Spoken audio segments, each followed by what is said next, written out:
Welcome back, ladies and gentlemen. My name is Joshua Castillo.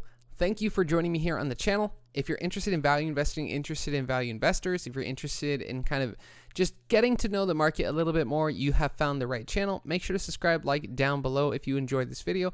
I do all sorts of different content, so I hope you find something that you find enjoyable. But today, we're going to be taking a look at Corsair Gaming. This is a company that I invested in. I believe the position started in 21. So not too far after their IPO. And as far as like the SPACs and things go, I thought that out of a lot of the other companies that were coming out, I thought that this one had a lot more potential. But as you probably saw from the video title already, I was wrong about this company, and I'm going to go through why here in this video and kind of talk through what happened. So just to give a quick TLDR of what happened is I sold my position. I don't like what is happening at the company currently, but I think that over the long term, it'll probably be fine, but I don't want to roll the dice on that being fine. So let's dive right into what exactly happened. I'll continue on with my story, and it'll be a lot of fun. So again, like always, I'm pulling up the slides so that way we can go through this. This seems to be a better way for me to coordinate my thoughts and kind of go through everything and lay things out how I want to talk about it rather than rambling on for too long. So Q2 2023 didn't come out that long ago, but it's something that I wanted to talk about, and I went through it recently, and so this is kind of the reason why I sold off my company's shares.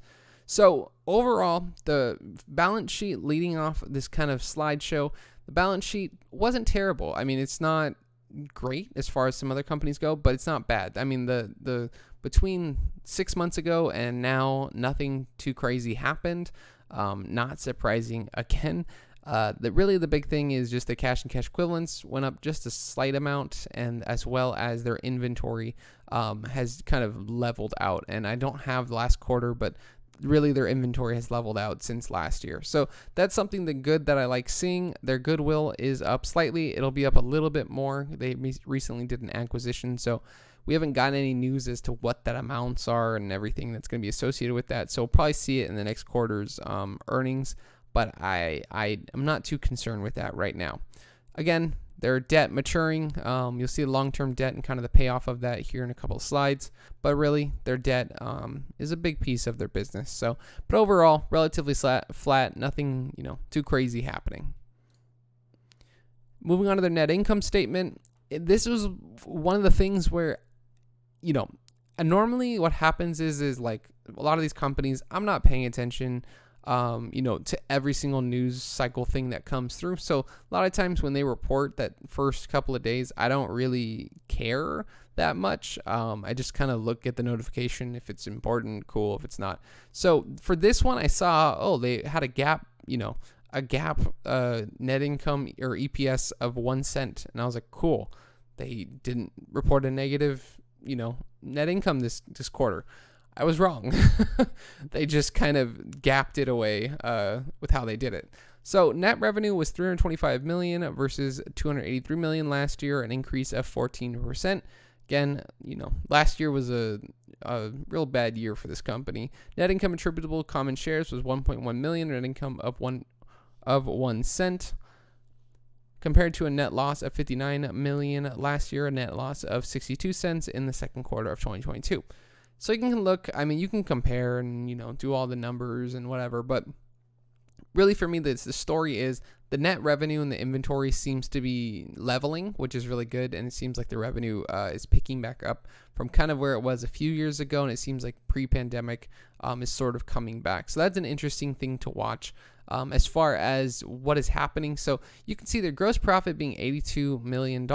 And then between the cost of revenue and the OPEX that they have, they're still not turning money at the top, at the top of their net income statement. It's getting there. It's less than it was last year.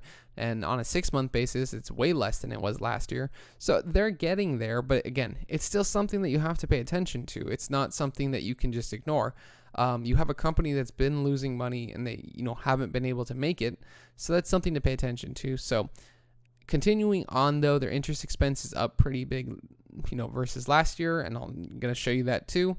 But really the bottom line in all this is, so you have a net loss and then you have a net income / loss attributed to non-controlling interest and then net loss attributable to Corsair Gaming. So, on the bottom line, you have a 1 cent 1 cent net income or EPS. But in reality, the reason is what happened is they took this $4,480,000, charge here, and they had to change in redemption value of redeemable non-controlling interest. And really what it is this company owns like option contracts on iDisplay, which was one of the companies that they had, partnered with and also kind of acquired a piece of the business through them, like 51%. So the option is for like a little bit more percentage control of that business. So having kind of the value of that change, and that's what makes the net income positive. I understand that that's how GAAP works, so it's not the company's fault, not saying that, but just it rubs me the wrong way as far as like they're still not turning a profit, and this is probably a better year than last year, and like they're not even close yet. So they're better than last year, so maybe next year they'll probably start turning one, but it just, I don't know, it rubs me the wrong way. So continuing on, I don't really have anything necessary to say on the cash flow statement other than their net operating cash has gone, positive, which is good.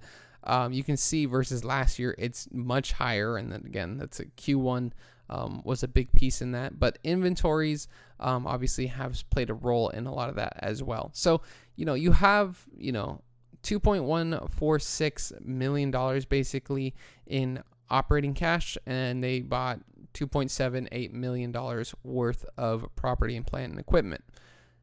And that's not to say that there's anything good or bad about that, but it's something to recognize when you have, they just acquired a company. So they still they're going to have to use some of their cash on their balance sheet to fulfill this requirement of, their contracts and things like that. But we don't even know what the price is. So that's something that I don't really like. And granted, they reported that in July, so it was outside of Q2. But I don't know. But this is really kind of the bigger thing as to why I sold the company off. Like once I actually started looking at the financial statements, and something that I had recognized early on.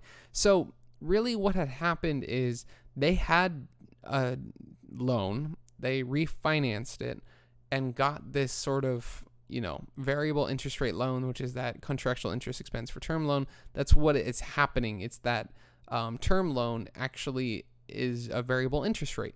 So in 2020, 2021, and 2022, when you had these emergency low rates, it didn't really matter. I mean, it's not that it didn't matter, but I mean, it was so low that like your cost of doing business was probably, better off using this leverage than it was, taking any sort of cash and putting it to use.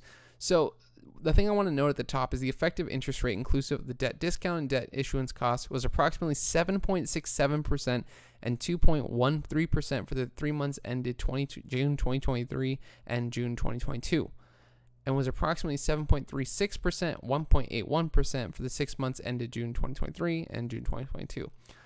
Look at the dollar difference on the loan interest. $8.3 million just this year versus $2.2 million last year. And again, obviously, the percentage on the loan is what makes the difference. But this to me is where I'm like, I don't understand why I would want them to do this and buy companies rather than just paying down the loan. Because again, their variable interest rate is going to eat into everything that they're doing. And, there's a lot of things that I could go over, but just to kind of end this slide, the estimated future principal payments at the bottom is kind of something I wanted to note as well. So the remainder of 2023, $4.3 million, 2024 and 2025 will be about $12 million, and then in 26 they're going to pay off the rest of that loan. And that's assuming that they don't refinance the loan and kind of just continue pushing that amount down the road. Now, if they can get it into a fixed loan, I don't know what percent they would get at this point, but if they can get it into a fixed, rate, or at least if it's, a variable interest rate, get it a better rate on this. But the interest expense is going to eat into their bottom line, which I'm not a fan of. So moving on, though, one thing that I did want to mention is the geographical area and kind of where, how that plays into their business. For some reason, they didn't have a slide on it. which was kind of surprising because I feel like this is kind of important, but I just pulled out their 10Q, so sorry for it being a little bit blurry. But the Americas was 169 million versus 149 million last year. Europe and Middle East was 105 million versus 71 million last year. And then APAC was 51 million versus 63 million last year. And in actuality, Asia Pacific has a huge gaming community, and a huge piece of them use Corsair gear. So to see that going down is kind of an interesting thing versus the other two regions, which are slightly up. They're not up a lot, but slightly up. And so just seeing that is kind of an interesting note. But the notes that they added at the bottom was revenue from sales to customers represented 46.1%, 45% for the 3 months ended June 2023 and 22, and represented 46.1%, 44.2% for 6 months ended June 23 and June 2022. No other countries besides the United States represented 10% or more of total net revenue for each of the periods presented. So, we're still waiting on sort of the international expansion, and a lot of it has to do with the fact that, other countries are facing bad economic macro versus us. I mean, our macro is not great, but the macro in other countries is far worse. So that last note says one customer represented 30.4% and 23.5% of our total net revenue for the 3 months ended June 23 and 2022, and 28% and 27.5% of our total net revenue for 6 months, June 23 and 2022. Another customer represented 10% or more of our total net revenue for each of the periods presented. Now, again, they don't really disclose this a lot of times, but you can just think it's one of the big box stores. They're going to be Amazon, Target, Best Buy, one of those. So I'm pretty sure I want to say it's Amazon if I'm thinking about it correctly. But when it comes to this, their revenue, again, was slightly up versus last year, which is good. But the regions, Asia Pacific not growing, is kind of an interesting note that I wanted to make. Now, as far as their quarterlies for the components, I'm not going to talk about the notes on the left. That was just something from the presentation. So if you want to pause it and read it and just kind of get their ideas. But really what I wanted to note is just the growth in each segment. So the peripheral segment is a higher margin business. You can obviously see it at the bottom. 32% is, I think, around 25 to 30% is what they have been getting. And then the last year was not a good show of that. So gaming components and systems, you can see Q2 2023, we had net revenue 246 million. The total percent of net revenue is 75%. The gross margin was 23.2%, which is obviously better than last year, 600 basis points higher. You had, in the peripheral side, you had 78 million this year versus 89 million last year.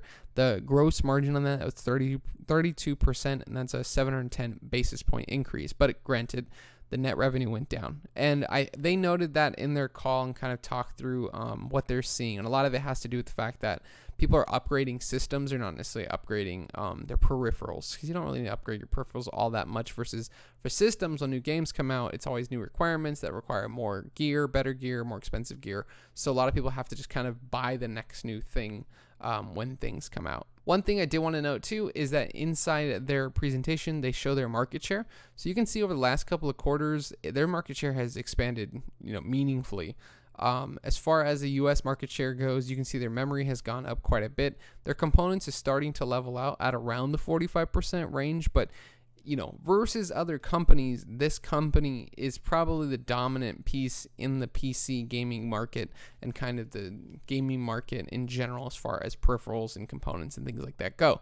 So if you like this market, if you like this industry, there's growth in the industry, and that's going to lead to Corsair's top and bottom line growing, assuming they can keep these margins and keep these this market share. But I think that it's something to note because I think it's relevant. But to me, it's really interesting to see them grow this all out and kind of get this market growth, because a lot of it's going to be when these computers refresh, when new games come out. Who are they going to go to? It seems like they're going to go to Corsair overall. Now, hopping on over to the earnings call and kind of what I wanted to point out. So one of the opening statements from Anning Paul kind of referenced the Drop acquisition that they did. They bought a bunch of assets from Drop, but they kind of wanted to touch on it more because, again, it happened in July, so it's not on their financial statements beyond just announcing it. So, you can see that Lena for Eric subbed in. So he said, I just had a few on the Dropbox acquisition. First, could you speak to what the deciding factors were that led you to acquire Dropbox? And then how should we be thinking about the timing in terms of integration and synergies? Yeah, so the main reason we bought Drop was that, as you possibly or probably noticed, most of the acquisitions we do are direct to consumer, and Drop is no exception. So it's all direct to consumer, and that's because over time we want to expand our direct connection with consumers so we can sell them multiple items. Most of the products that we sell to consumers through the channel is one at a time, and obviously in a gaming platform, on a gaming PC, there's 5 or 10 different things that you can sell to somebody. So that's the first thing. There's a strong e-commerce platform. The second thing is that it's community-based enthusiast e-commerce player, and so a lot of these things they're selling are being sold to very similar customers we already have, but slightly outside the traditional people building gaming PCs, so it's kind of expands our market, but in the same genre. And thirdly, we've done a real good job with mechanical, what I call DIY keyboards. So this is a growing trend among enthusiasts, and actually some people that would never think about gaming or building a gaming platform, but just like to have something different on their desk.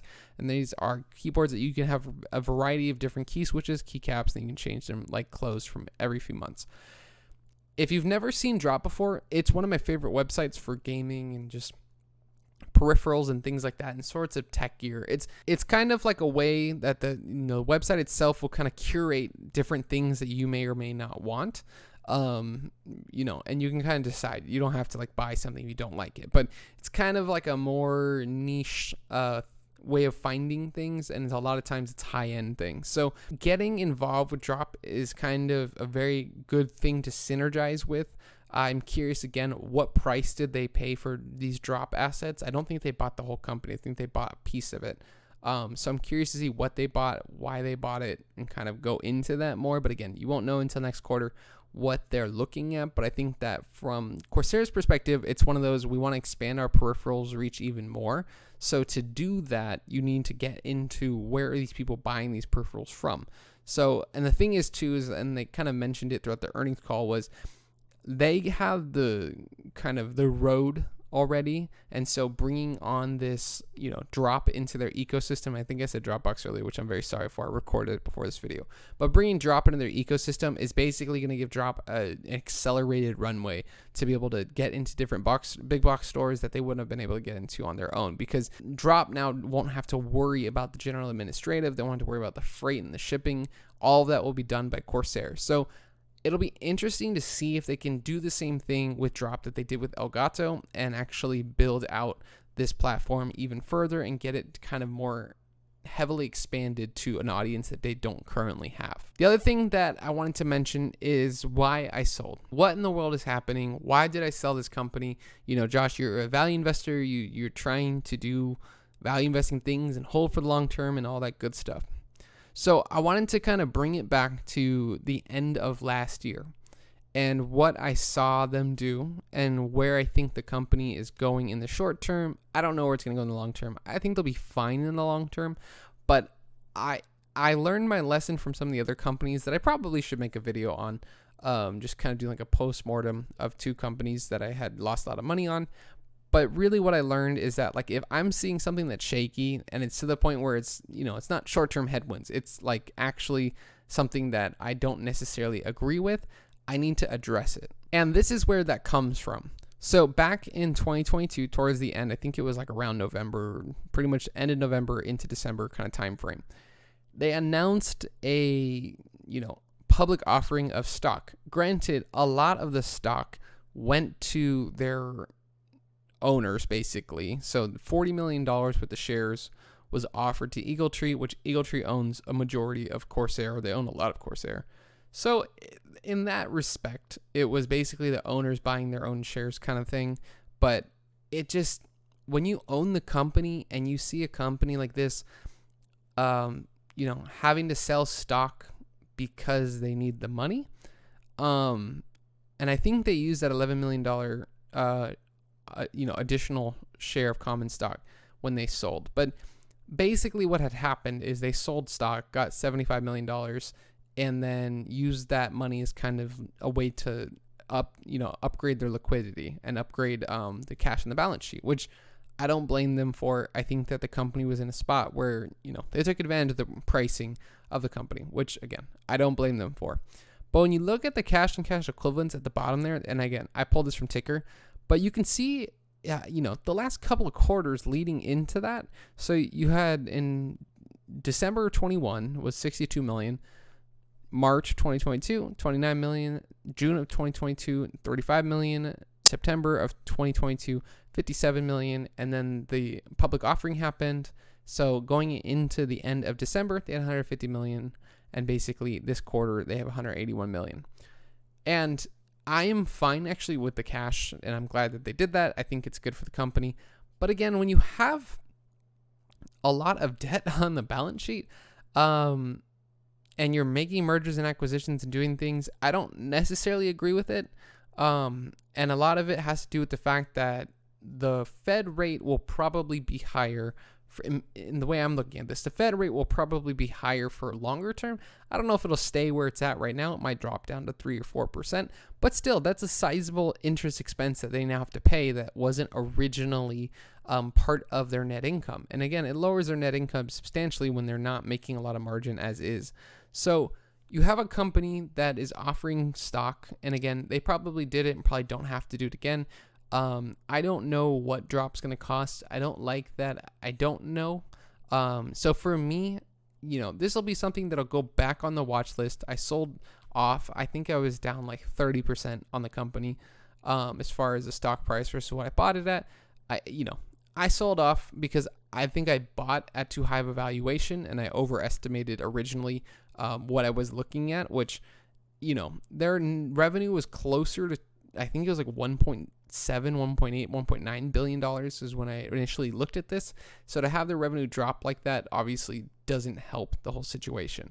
So looking over at the valuation statement, kind of what we're looking at, I think that overall, and again, all this stuff is stuff that I pull in, but you basically have current outstanding shares, current revenue, free cash flow, net income, all that good stuff. So you have worst case, best case, base case, all kind of paired together.